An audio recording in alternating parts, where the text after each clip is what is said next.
नमस्कार, महाविजनमध्ये आपलं स्वागत आहे। सामान्य जनतेशी थेट संबंध असणाऱ्या काही घडामोडींसह राज्य सरकारच्या काही महत्त्वाच्या उपक्रमांचा आढावा आपण पुढच्या काही मिनिटात महाविजनमध्ये घेणार आहोत। नमस्कार, मी देवयानी। आधी नजर टाकूयात हेडलाईन्सवर। एसटी महामंडळाच्या राजमाता जिजाऊ बस सेवेचं मुख्यमंत्र्यांच्या हस्ते लोकार्पण झालं।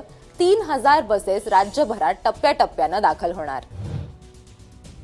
चौदार तळे सत्याग्रहाच्या शताब्दी वर्षानिमित्त कार्यक्रम संपन्न झाला। 55 कोटी 80 लाख निधी मंजूर, मुख्यमंत्र्यांनी भूमिपूजन केलं। उपमुख्यमंत्री एकनाथ शिंदेंनी पंतप्रधान मोदींची भेट घेतली। दिल्लीत महाराष्ट्रातील अनेक विषयांवर चर्चा झाल्याची माहिती। रतन टाटा महाराष्ट्र राज्य कौशल्य विद्यापीठाचा दीक्षांत सोहळा संपन्न झाला। उपराष्ट्रपती, राज्यपालांसह मुख्यमंत्र्यांची उपस्थिती। स्टार्टअप कॅपिटलमध्ये महाराष्ट्र अग्रेसर असल्याचं सुनेत्रा पवारांचं प्रतिपादन। सर्वसामान्यांना परवडणाऱ्या आरोग्य सुविधा उपलब्ध होणार। नागपुरात गंगाधरराव फडणवीस डायग्नोस्टिक सेंटरचं लोकार्पण संपन्न झालं।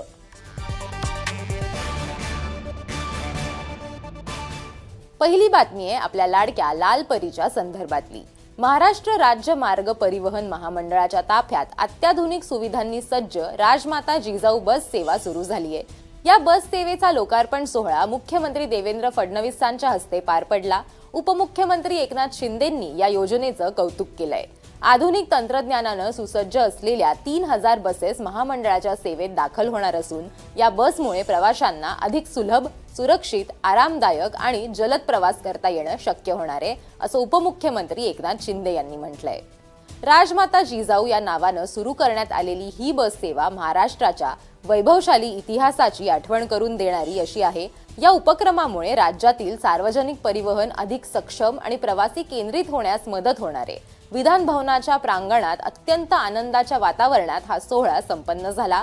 यावेळी उपमुख्यमंत्री सुनेत्रा पवार, परिवहन मंत्री प्रताप सरनाईक, मंत्री पंकजा मुंडे, मंत्री दादाजी भुसे, मंत्री माधुरी मिसाळांसह दोन्ही विधिमंडळाचे सदस्य आणि अधिकारी उपस्थित होते। महाडमधील ऐतिहासिक चौदार तळे सत्याग्रहाचं शताब्दी वर्ष सुरू झालंय। या शताब्दी वर्ष कार्यक्रमाचा आरंभ मुख्यमंत्री देवेंद्र फडणवीसांच्या हस्ते करण्यात आला। चौदार तळ्याचं जलशुद्धीकरण आणि परिसराच्या सुशोभीकरणासाठी 55 कोटी 80 लाख निधी मंजूर करण्यात आलाय। या कामांचं भूमिपूजन देखील मुख्यमंत्र्यांच्या हस्ते पार पडलं। यावेळी मुख्यमंत्र्यांनी समता, सामाजिक न्याय आणि संविधानिक मूल्यांचा पुनरुच्चार करत भेदभाव मुक्त समाज घडवण्याचा निर्धार व्यक्त केला।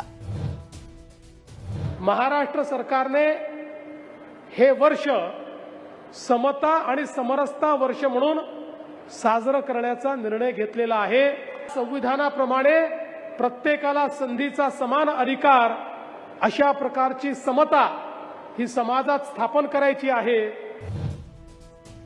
कार्यक्रमाला केंद्रीय राज्यमंत्री रामदास आठवले, मंत्री अदिती तटकरे, मंत्री उदय सामंत, मंत्री संजय शिरसाट, मंत्री भरत गोगावले, महाराष्ट्र विधानसभा उपाध्यक्ष अण्णा बनसोडेंसह अनेक लोकप्रतिनिधी आणि अधिकाऱ्यांसह राज्यभरातून मोठ्या संख्येनं नागरिकांची उपस्थिती लाभली। तिकडे राजधानी दिल्लीमध्ये राज्याचे उपमुख्यमंत्री एकनाथ शिंदेंनी पंतप्रधान नरेंद्र मोदींची भेट घेतली। महाराष्ट्रातील विविध विषयांवर दोघांमध्ये चर्चा झाल्याचं कळतंय। दुसरीकडे इराण इस्रायलमध्ये संघर्ष सुरू आहे। अशा परिस्थितीतून देश जात असताना आपण पंतप्रधानांसोबत देशासोबत उभं राहणं हे गरजेचं आहे, असं शिंदेंनी माध्यमांशी बोलताना सांगितलं। आदरणीय प्रधानमंत्री नरेंद्र मोदी साहेबांना देखील भेटलो। हे इराण इराक जे युद्ध सुरू आहे या पार्श्वभूमीवर देशातल्या सगळ्यांनीच एकसंघ राहिलं पाहिजे। आता वळूयात पुढच्या बातमीकडे।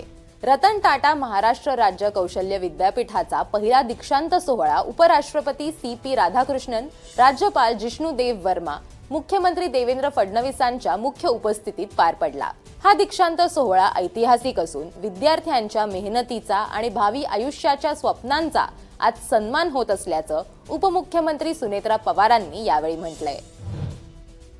रतन टाटा यांनी नेहमीच सामाजिक भान, सचोटी आणि करुणेला अग्रक्रम दिलेला आहे आणि तुम्ही सर्वजण या संस्थेतून पदवी घेऊन बाहेर पडत असताना केवळ तंत्रज्ञान शिकत नाही तर त्यांच्या मूल्यांचा वारसाही आपल्या जीवन प्रवासात सोबत घेऊन जात आहात. यावेळी विद्यार्थ्यांचं सर्व मान्यवरांनी अभिनंदन करत त्यांच्या भावी आयुष्यासाठी त्यांना शुभेच्छा दिल्या. या सोहळ्याला मंत्री मंगलप्रभात लोढा यांच्यासह अधिकारी, विद्यार्थी मोठ्या संख्येनं उपस्थित होते. नागपूरमध्ये अत्याधुनिक सुविधांयुक्त गंगाधरराव फडणवीस डायग्नोस्टिक सेंटर उभारण्यात आलंय. या सेवेचा लोकार्पण सोहळा राष्ट्रीय स्वयंसेवक संघाचे सरसंघचालक डॉक्टर मोहन भागवत, केंद्रीय मंत्री नितीन गडकरी, मुख्यमंत्री देवेंद्र फडणवीस यांच्या प्रमुख उपस्थितीत पार पडला. डायग्नोस्टिक सेंटरला गंगाधरराव फडणवीस यांचं नाव दिल्याबद्दल मुख्यमंत्री फडणवीसांनी कृतज्ञता व्यक्त केली. शिवाय सेंटरमार्फत आधुनिक सुविधा उपलब्ध करून देताना सामान्यांना या सेवांचा लाभ घेता यावा हा प्रमुख उद्देश असल्याचं त्यांनी म्हटलंय. हे जे काही डायग्नोस्टिक सेंटर तयार केलेलं आहे याच्यामध्ये सगळ्यात महत्वाचं आहे की अतिशय आधुनिक अशा प्रकारच्या सगळ्या मशीन्स उपलब्ध आहेत. संकल्पना मांडली त्याच वेळेस हे सगळ्यांच्या मनामध्ये पक्क होतं की आपल्याला सेवा म्हणून हे करायचं आहे. त्याच्यामुळे जो काही खर्च येतो तेवढ्या खर्चापुरतं लोकांकडनं शुल्क घेतलं गेलं पाहिजे. यावेळी केंद्रीय मंत्री नितीन गडकरी, मोहन भागवत यांनी गंगाधरराव फडणवीसांच्या आठवणी जागवत या उपक्रमाचं कौतुक केलं. लोकार्पण सोहळ्याला मुख्यमंत्र्यांच्या मातोश्री सरिता फडणवीस, मंत्री चंद्रशेखर बावनकुळे, मंत्री मंगलप्रभात लोढा, मंत्री डॉक्टर पंकज भोयर, मंत्री आशिष जयस्वाल, महापौर नीता ठाकरेंसह लोकप्रतिनिधी आणि नागरिक उपस्थित होते. या होत्या या आठवड्यातल्या काही महत्त्वाच्या बातम्या. तुम्हाला काय वाटलं ते आम्हाला कमेंट करून नक्की सांगा आणि असेच व्हिडिओज बघण्यासाठी मुंबई तकला सबस्क्राईब करायला विसरू नका.